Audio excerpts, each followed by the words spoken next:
Hello everyone, welcome back to K social studies. आज मैं आपके साथ चर्चा करने वाला हूं कॉन्स्टिट्यूएंट असेंबली के बारे में। क्लास 9 चैप्टर 2 कॉन्स्टिट्यूशनल डिजाइन, संविधान निर्माण, चैप्टर 2 से the constituent assembly o teas left out hair.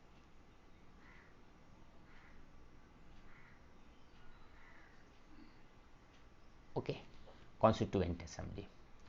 So, definition of constituent assembly: the drafting of the documents called constitution, जो लिखा जा रहा हो उसे संविधान, was done by, संविधान जिसे कहते हैं, जिसे लिखनी है संविधान कहते हैं, और इसे करने वाले कॉन्स्टिट्यूएंट एक सभा है जिसके रिप्रेजेंटेटिव इलेक्टेड हैं, और यही इलेक्टेड रिप्रेजेंटेटिव जिनका निर्माण संविधान,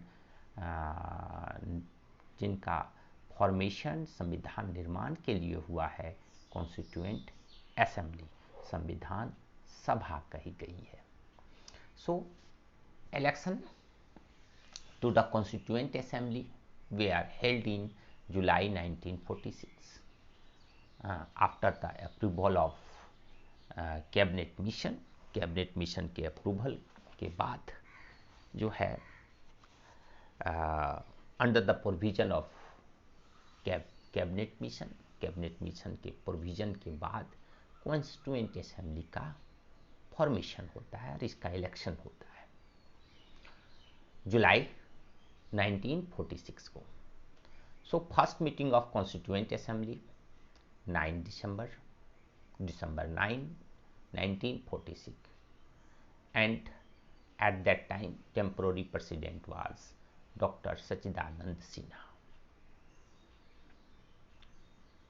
Okay, after that constituent assembly elected Rajendra Prasad as its president. कुछ समय के बाद राजेंद्र प्रसाद को, डॉक्टर राजेंद्र प्रसाद को इसका अध्यक्ष चुना गया।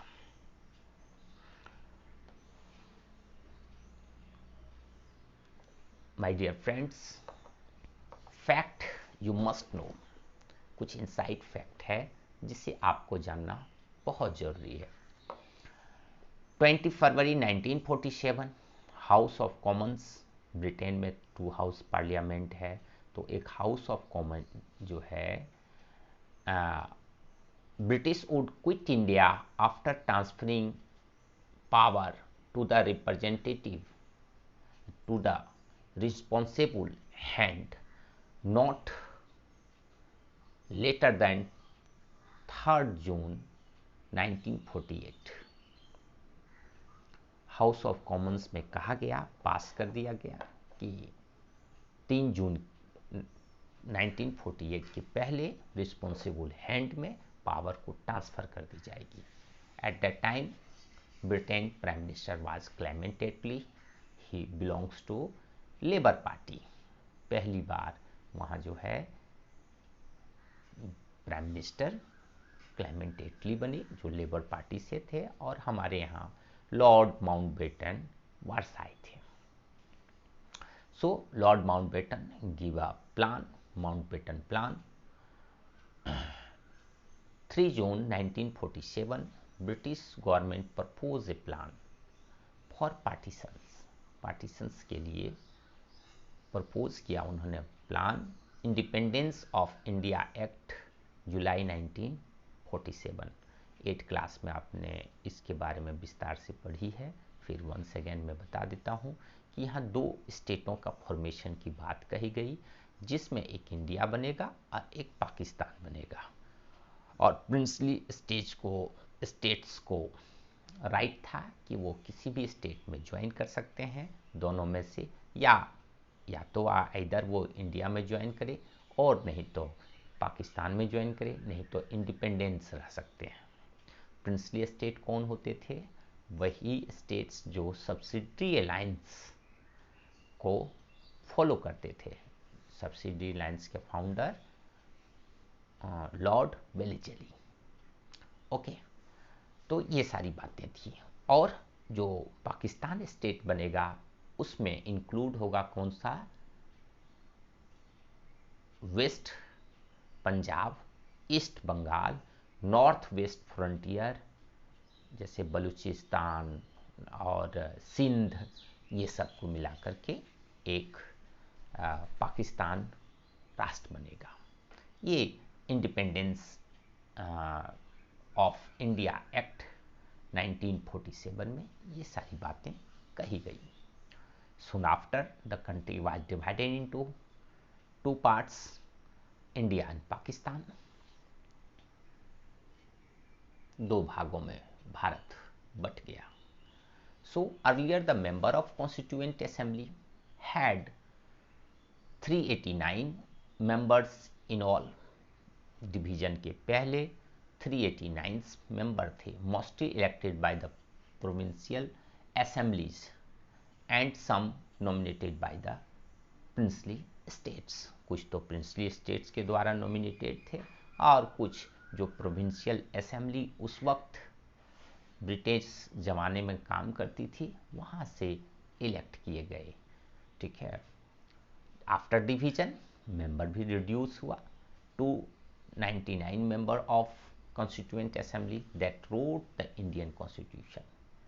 अब हमारे यहाँ 299 मेंबर्स बचे जो कॉन्स्टिट्यूएंट असेंबली इंडियन कॉन्स्टिट्यूशन को लिखने में या उसके क्लॉजेस के डिस्कशन में पार्टिसिपेट किए। सो CA means constituent assembly, we can say first parliament of India, and that first parliament had to perform duties। कुछ इन्हें ड्यूटी, टू मोस्ट ड्यूटीज इनको करना पड़ रहा था, टू फ्रेम कॉन्स्टिट्यूशन और टू लेजिस्लेटिव फंक्शंस। इन्हें दो काम को करना पड़ा क्योंकि 15 अगस्त 1947 के बाद ब्रिटिशर्स तो यहाँ से जाने लगे और वो कॉन्स्टिट्यूएंट असेंबली को जो है पावर ट्रांसफ़र किए और वो यहाँ से निकलने लगे कि आप लॉ एंड ऑर्डर मेंटेन करो और अपना संविधान खुद बनाओ। तो इन्हें कॉन्स्टिट्यूएंट असेंबली के मेंबर्स को दो जगहों पर फंक्शन करना पड़ रहा था और these two functions till continue till नवंबर 26, 1949 तक। ये दोनों फंक्शंस करते रहना पड़ा। She adopted Indian national flag on 22 July 1947। National flag को 22 जुलाई 1947 में अडॉप्ट किया गया और नेशनल सॉन्ग, नेशनल एंथम को एडॉप्टेशन हुआ।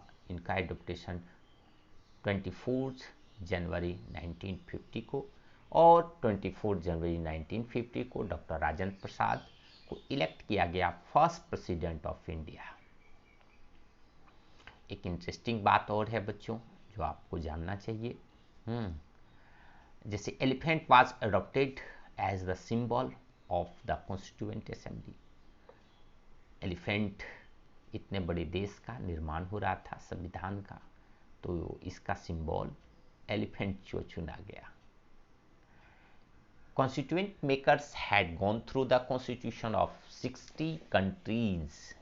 जो constituent makers थे, इसके members थे, वो 60 देशों के संविधान को स्टडी किए और उसके बाद उस पर डिबेट्स हुआ और उसके बाद इसका फ्रेम हुआ।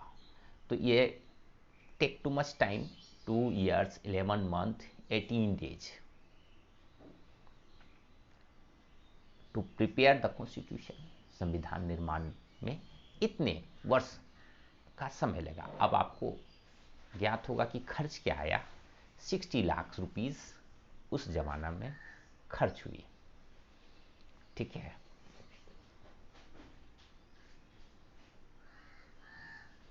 कुछ एक्स्ट्रा पॉइंट्स थे माय डियर फ्रेंड्स जिसे आपको जानना चाहिए।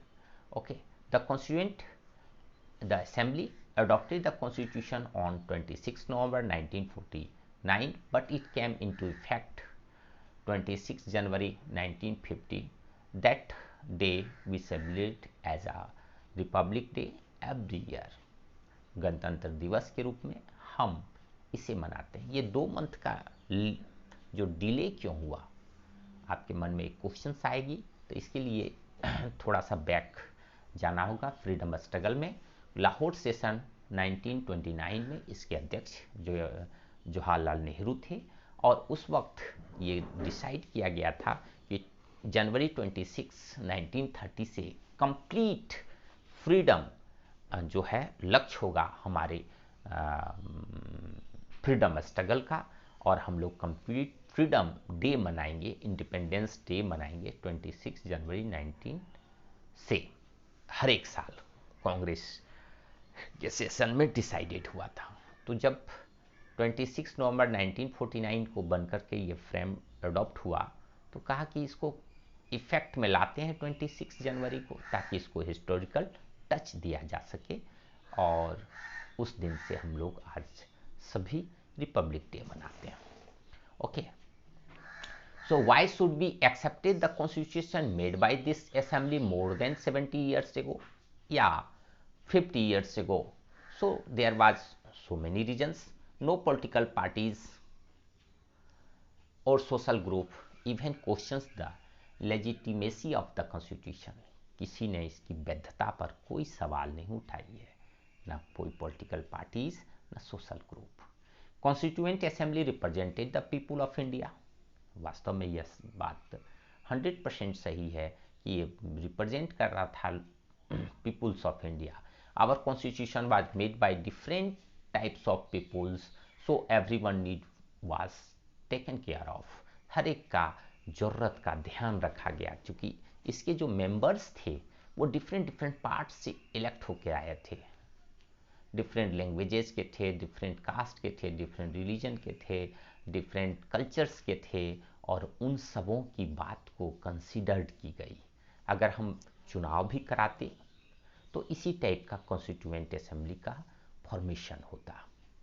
और उस वक्त कांग्रेस पार्टी भी जो है अपने आप में विविधताओं से भरी हुई थी। डिफरेंट कल्चर्स के लोग एक ही पार्टी के बैनर तले फ्रीडम स्ट्रगल में पार्टिसिपेट कर रहे थे। तो कांग्रेस अपने आप में एक जो है सो डेमोक्रेटिक थी। Anyhow, it was made after a long debates and discussion, so it worked in a systematic, open and consensual manner. Consensual manner, यह जो है संविधान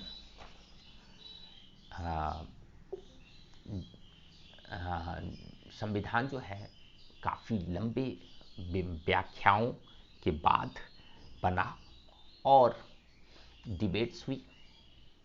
उसके बाद व्यवस्थित ढंग से, खुले विचार से और सर्वसम्मति से इसको एक्सेप्ट किया गया। Doctor B R Ambedkar chairman of drafting committee थे, और इन्होंने ड्राफ्ट की कॉन्स्टिट्यूशन। 114 डेज का डिबेट्स हुआ, और वो सारे डिबेट्स रिकॉर्ड हुए, और आज के समय में 12 बल्कि वॉल्यूम्स ऑफ बुक बन गए। The constituent does not reflect the views of its member alone, सिर्फ अपने मेंबर्स के व्यू को रिफ्लेक्ट नहीं करता ये। It express the broader consciousness of its time, उस समय का सबसे अच्छा जो है सर्वसम्मति को यह व्याख्या करता है।